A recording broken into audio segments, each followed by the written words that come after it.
guest today is Angela Dugan. Angela, how are you? Good. How are you, David? Good to see you I'm again. doing great. I already know the answer, but what do you do? So I am a principal consultant with Polaris Solutions. We do not make snowmobiles.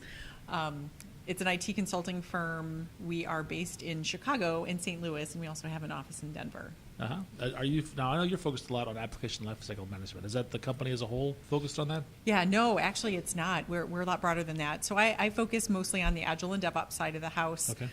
Just because that's most recently what I've been really passionate about. And you're an ALM MVP. I am. I'm Is an that, ALM is that MVP. still what they're called now? There was a restructuring. Yeah, there was some restructuring. So now, I mean, we still fall under Visual Studio tooling, but there is still an ALM MVP program. But yeah, so the other part of our business is we do technical leadership. We also do custom application development and some mobile work as well. We were talking earlier about retrospectives of projects. And I made a joke because we used to call those these meetings at the end of the project. We used to call them the the post-mortem. Right. And there was some pushback, I guess, because it sounded like Right. Death so march. too depressing. I don't think it was the death march implies that the whole thing was just horrible, but the postmortem implies that it's dead. Right. And I think so yeah. retrospect is more positive. Right. Absolutely. But it's really the same thing, right? We're just renaming it to something else. Yeah, I think the big difference is postmortems tended to be something that you would do kind of at the end of the project, right? The project is done. Okay, You've so it's not the same thing. Right, and so with a retrospective, the idea is that, and so if in case there are folks listening who are like, what are you talking about, Angela? Yeah.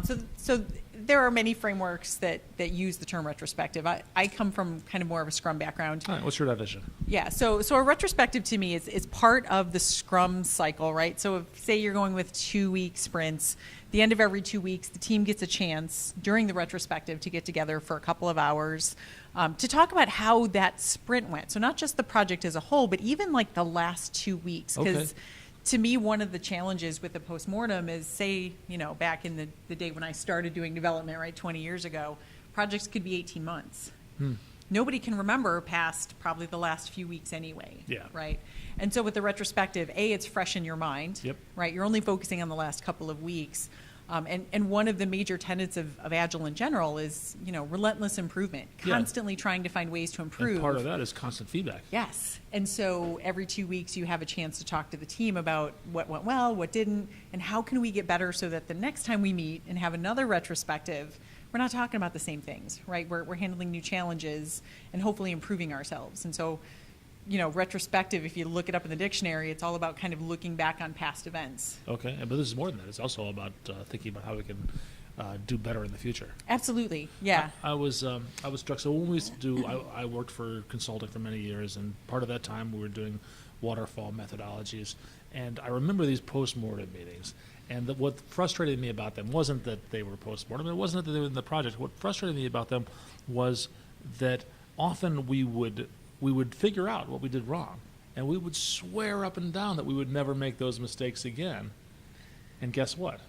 You made them again. We would make them over and over again. They didn't really stick. We would go off. Yeah. The team would break up.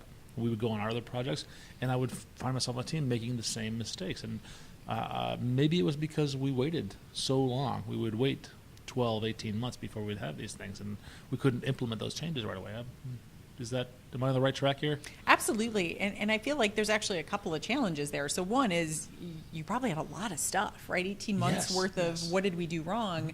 It's kind of overwhelming. Where do you even begin to try to improve?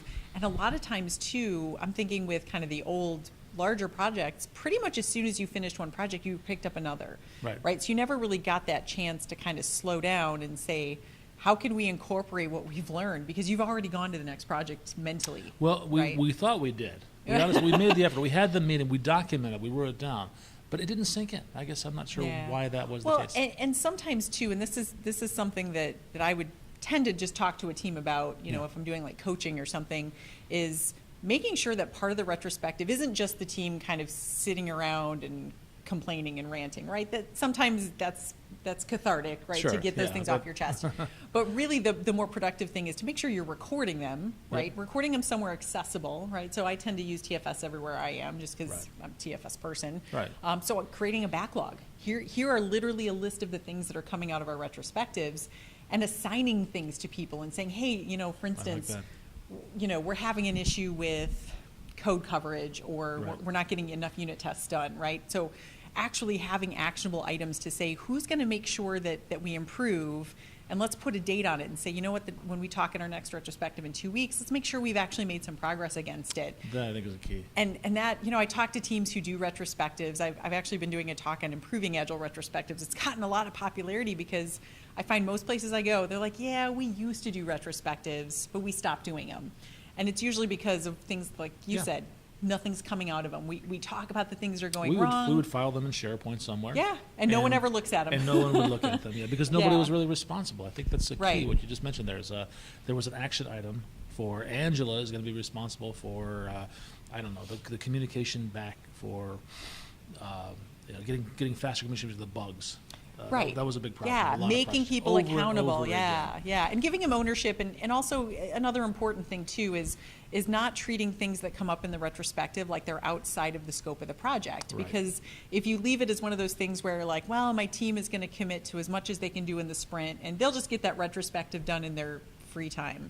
Like that's not going to happen. Right. So a lot of times you have to think about like, hey, do we need to actually factor that into our commitments and make sure that that is something that we're devoting time to. Okay. Because if you leave it to people to do when they have downtime, it's never, ever going to Now happen. you must get some pushback from your customers on that, because that's just one more meeting that people have to have, one more document they got to create.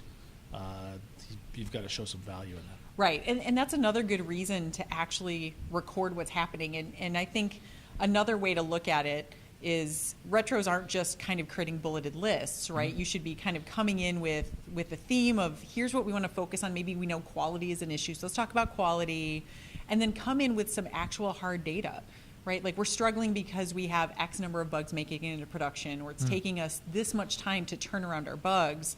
Because that means as you improve those things, now I actually have metrics. I have a hard number. And you know whether or not you've improved it. Yes, and when people come back and say, well, I don't know about these retrospectives, you can say, well, listen, if it weren't for those retrospectives, we might still be having, 50 bugs escaping to production a month. Now we're down to 10. I see. I can probably put a dollar amount on that, or some kind of value. Customers that love can- dollar amounts. Right? So sometimes it comes down to that as well, making sure that you're not just talking about the things that are going wrong, but that you can quantify things, right? It shouldn't just be opinion or something that's emotional. It should be, this is a fact, right? We are struggling with this, and here's some stuff we can quantify so that we know whether or not we're getting better.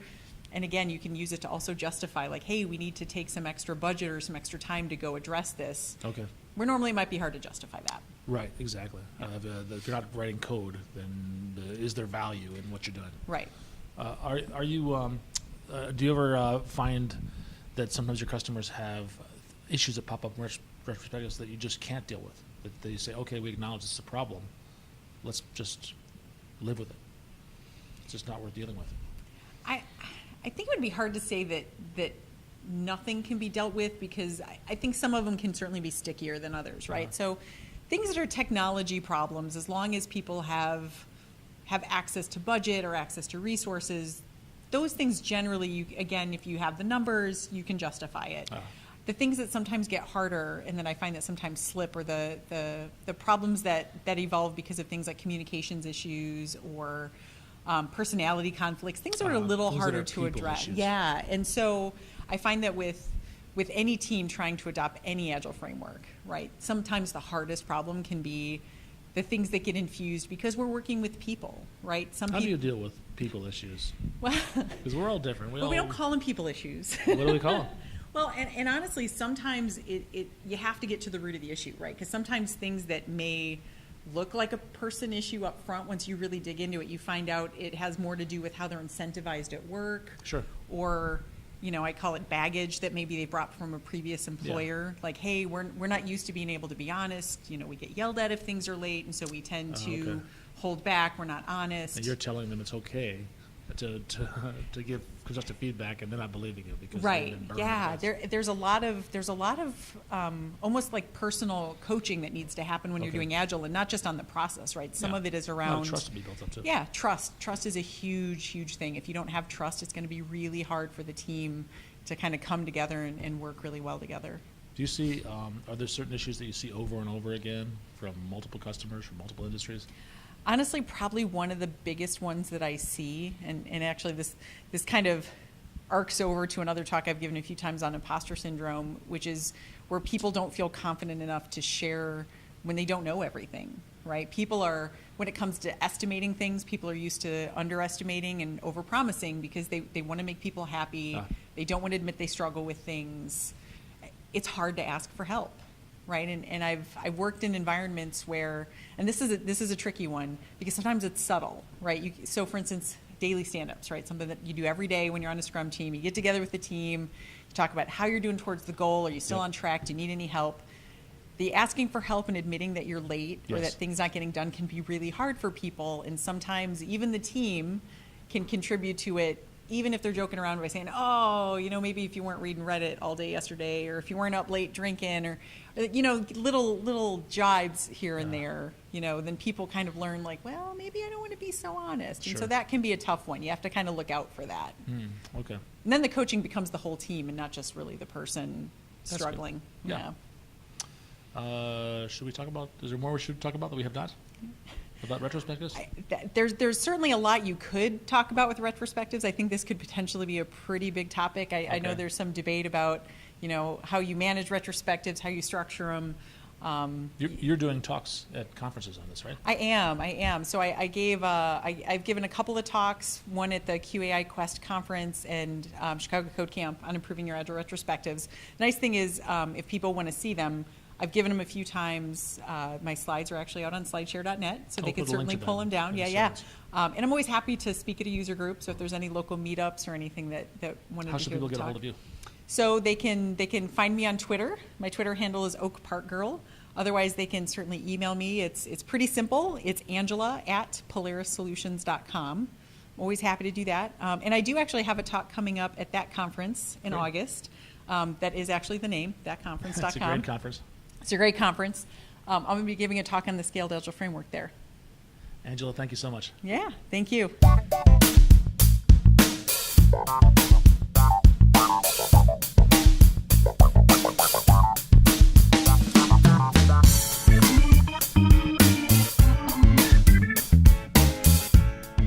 So I just want to thank David Giard for giving me an opportunity to be on this podcast. I certainly always love talking about technology, about process, and potentially making some new friends on social media. Thank you.